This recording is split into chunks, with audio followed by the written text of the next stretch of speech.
Hi hello ಆತ್ಮೀಯ ಹೇ ಸೀತಾರಾಮ್ ವೀಕ್ಷಕರೇ, ನಾನು ನಿಮ್ಮವ ಇವತ್ತು ಮಲ್ಲಪ್ಪ ಜೋತವರು ತಮಗೆ ಇವತ್ತಿನ ಪ್ರಮುಖ ಸುದ್ದಿಗಳಿಗಾಗಿ ಆಹ್ವಾನಿಸ್ತಾ ಇದ್ದೇನೆ. ತಾವು ನೋಡಬೇಕು, ನೋಡೋ ಜೊತೆಗೆ ನಿಮ್ಮ ಅಭಿಪ್ರಾಯ ಮಾಡಿಸ್ತಾ ಇರಬೇಕು. ಈ ಪ್ರಮುಖ ಸುದ್ದಿಗಳು ನೋಡ್ತಾ ಹೋಗಿ, ಜೊತೆಗೆ ನಿಮ್ಮ ಅಭಿಪ್ರಾಯ ತಿಳಿಸ್ತಾ ಹೋಗ್ರಿ ಅಂತ ಹೇಳ್ತಾ ನೋಡಿ ಈ ಸುದ್ದಿ. ಮೊದಲಿಗೆ ಗಂಡನ್ನು ನೋಡಲಿಕ್ಕೆ, ಗಂಡಿಗೆ ಹೆಣ್ಣನ್ನು ನೋಡಲಿಕ್ಕೆ ಬಹಳಷ್ಟು ಕಷ್ಟಪಡುವ ಈ ಸಂದರ್ಭದೊಳಗೆ ಈ ವೇದಿಕೆ ಸಹಕಾರಿಯಾಗಲಿ ಅನ್ನುವುದು ಆರಂಭಿಸಿರುವಂತಹ ಶ್ರೀ ಪುರುಷಾರ್ಥೇಶ್ವರ ವಧುವರ ಮಾಹಿತಿ ಕೇಂದ್ರ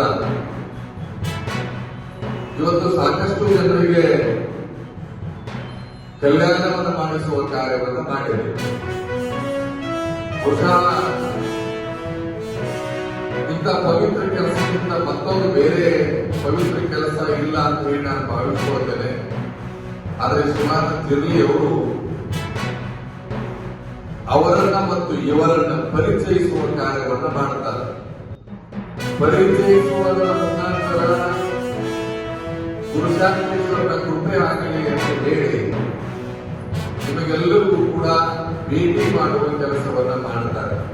ಆದರೆ ಮುಂದೊಂದು ನಾನು ನಿಮಗೆ ಹೇಳ್ತೇನೆ, ಪೂರ್ಣ ಪ್ರಮಾಣದ ಮಾಹಿತಿಯನ್ನ ನೀವು ಪಡೆದುಕೊಳ್ಳುವುದು ಕೂಡ ಮರೆಯಬಾರದು. ಅದು ಬಹಳ ಮುಖ್ಯವಾಗಿರುವಂಥದ್ದು. ಏನೋ ಸಮಾವೇಶ ಮಾಡಿದ್ರು ಅವರು ಹೇಳಿದ್ರು ಅಂತಲ್ಲ, ಆದರೆ ನಿಮ್ಮ ಜವಾಬ್ದಾರಿನೂ ಕೂಡ ಹೆಚ್ಚಾಗಿರ್ತದೆ ಅನ್ನೋದನ್ನು ಹೇಳ್ತಾ ನಾನು ಪುರುಷಾರ್ಥೇಶ್ವರದಲ್ಲಿ ಪ್ರಾರ್ಥನೆ ಮಾಡಿಕೊಳ್ತೇನೆ. ಇವತ್ತು ಬಂದು ಉದ್ಘಾಟನೆ ಮಾಡಿ ನಾವು ಮತ್ತೆ ಇನ್ನು ಮುಂದೆ ಮರಾಠಿಗರ ಮೇಲೆ ವಿರೋಧ ಅಂತಲ್ಲ, ಮರಾಠಿಗರನ್ನು ಕನ್ನಡಿಗರು ಹೋದಾರೆ. ಸಾಕಷ್ಟು ಅವ್ರಿಗೆ ಕರ್ನಾಟಕ ಬೇಕಾಗಿದೆ. ಕರ್ನಾಟಕದಲ್ಲಿದ್ದಂತ ಮಹಾರಾಷ್ಟ್ರದಲ್ಲಿಲ್ಲ. ಮೊದಲನೇದಾಗಿ ಮಹಾರಾಷ್ಟ್ರದಲ್ಲಿ ಸರಿಯಾಗಿ ನೀವು ನಿಮ್ಮ ಮಹಾರಾಷ್ಟ್ರದ ಸುಧಾರಣೆ ಮಾಡ್ಕೊಳ್ಳಿ. ಬೆಳಗಾವಿಗೆ ಏನು ಬೆನ್ನು ಹಚ್ಚಿದಿರಿ ನೀವು? ಯಾಕೆ ಬೆಳಗಾವಿ ನಮಗೆ ಬೇಕು ನಿಮಗೆ ಬೇಕು ಏನಿದ್ರು ಅದಕ್ಕೇನು ಸುಪ್ರೀಂ ಕೋರ್ಟ್ ನಲ್ಲಿ ನಡೆದಿದೆಯಲ್ಲ, ಕರ್ನಾಟಕ ಅಂತಾನೆ ಆಗಿದೆ. ಮತ್ತು ನೀವು ಮಹಾರಾಷ್ಟ್ರ ನಮ್ದು ನಿಮ್ದು, ಈ ಮಹಾರಾಷ್ಟ್ರ ಬೇಡ, ಕರ್ನಾಟಕ ಬೇಡ, ಬೇರೆ ರಾಜ್ಯ ಮಾಡ್ತಾನೆ ಅನ್ನೋಂತ ನಿಮ್ಮ ಅಪ್ಪನ ಆಸ್ತಿ ಅಲ್ಲ, ನಿಮ್ಮ ಆಸ್ತಿನೂ ಅಲ್ಲ. ಅದಕ್ಕಾಗಿ ನೀವು ಅಂದರೆ ಬಂದ್ರು ಕರ್ನಾಟಕ ಸರ್ಕಾರಕ್ಕೆ ನಾವು ನೇರವಾಗಿ ಮೇಲೆ ಕ್ರಮವನ್ನು ತಗೊಳ್ಬೇಕು.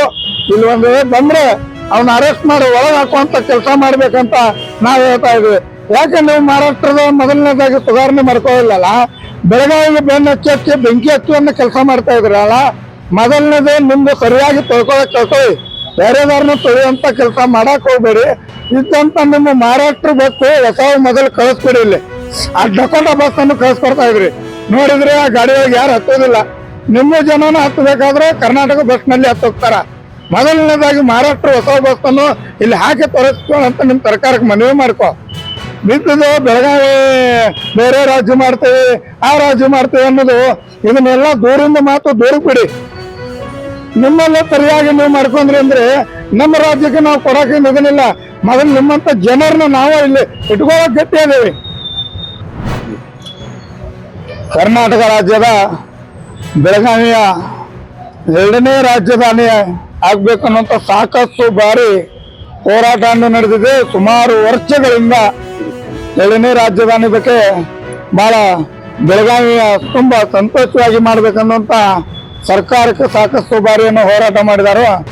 ಆದ್ರೆ ಕೂಡ ಬೆಳಗಾವಿ ವಿಷಯ ನಡೆದಿದ್ದೇನೆಂದ್ರೆ, ಮತ್ತು ಮಹಾರಾಷ್ಟ್ರ ಏಕೀಕರಣ ಸಮಿತಿಯ ಇವರು ಪ್ರತಿ ಒಂದೊಂದು ವಿಷಯವನ್ನು ಹೊರಗೆ ತೆಗಿತಾ ಇದಾರಲ್ಲ, ನಮ್ಮ ಕರ್ನಾಟಕ ಸರ್ಕಾರ ಇವ್ರ ಮೇಲೆ ನೇರವಾಗಿ ಕ್ರಮವನ್ನು ತಗೊಳ್ಬೇಕು.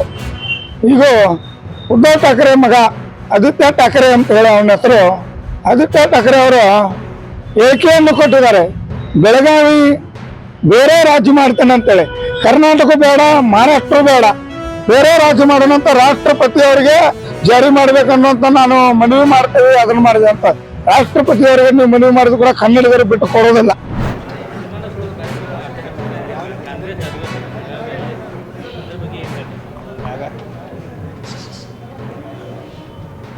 ಇಪ್ಪತ್ತಾರು 27ನೇ ತಾರೀಕಿಗೆ